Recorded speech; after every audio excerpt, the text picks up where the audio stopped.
name is la la la la, and Yeah. I'm gonna beat you. You know. You can tell. You can tell when someone's trying to remember something Right. instead of just Oh, going dude, off the the eyes. Right. You can tell when they're trying to remember. Right. You're You mentioned Road Dogg a couple of times. I got Road Dogg had mentioned that he never understood what the big deal was with Bret Hart.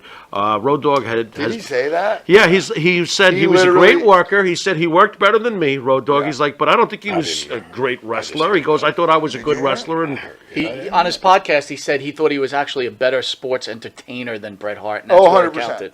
100%. Right.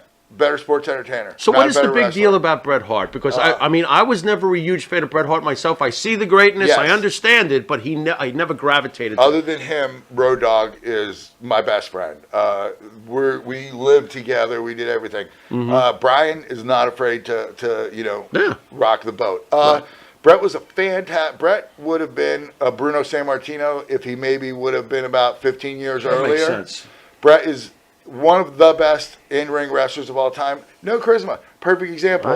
Look at Lance Storm. Yeah. You know what I mean? Right. Look Guy at can go. yeah, fantastic guys. Chris Benoit. Right. You know? Right. Fantastic wrestler. Right. Not a whole lot of that's why you give them a manager or something, you know? Undertaker. Bobby he doesn't Eaton. talk. Bobby, a little bit of Bobby. Bobby freaking Eaton.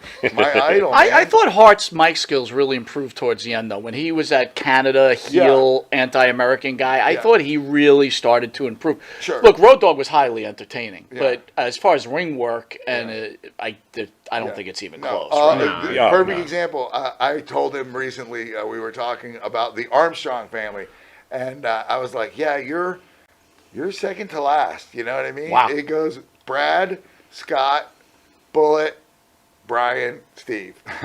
Now, did you know Brad at all? I've wrestled everyone in that family. So can I ask you a question? That's one of the big secrets too. We, growing up, right? Yes. Brad Armstrong. Yes. You know the Brad deal. Armstrong is. He passed away of a heart condition too. But what was this a drug-induced problem too? I don't, maybe not at that time, but a lot of the guys. I mean, I've been fortunate enough to sometimes, especially with working, I can wait till after work to do it, and I didn't really take any steroids because I found out you had to work out if you took them, and I wasn't doing that shit. So I think all the years of stuff, Davey Boy, or all those guys who didn't die of an actual drug overdose, damaged their heart, damaged their insides beyond repair to where it was just like one day. So it's a combination, not like you do steroids, fine. You do some drugs, fine. But if you're doing both, Mix everything. It's like There was a anything. lot of that. I mean, it was a combination of both, and on top of drinking. And on top of drinking, and on top of smashing your body. And I mean, back then,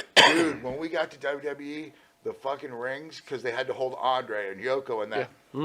It was like taking a bump off. They changed them. We were used to that spongy WCW ring. Okay. Come up there, it was like getting slammed on that damn floor. Right. Yeah. Right. tell me about your guys starting the USWA and like what was it like there?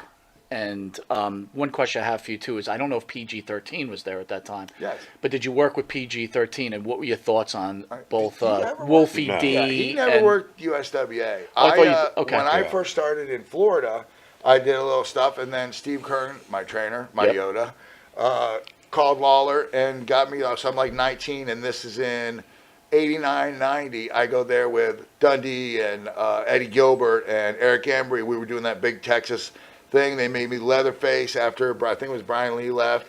And then I was working a program with Brian Christopher back then. And then I came back after WCW, and that's when Wolfie and Jamie were there. And how were they? They were all right. They were young, little guys who had a huge chip on their shoulder. We were in Puerto Rico, and they didn't want to do something. And Jamie came up on the guy, Lele, was one of the wrestlers who's an actual cop, and Lele means the police or something. And he got pissed at him, so he covered his hands in Bengay and went up behind him and like just rammed his fingers and everything with all the Bengay into the guy's eye. And the guy had to go to the hospital.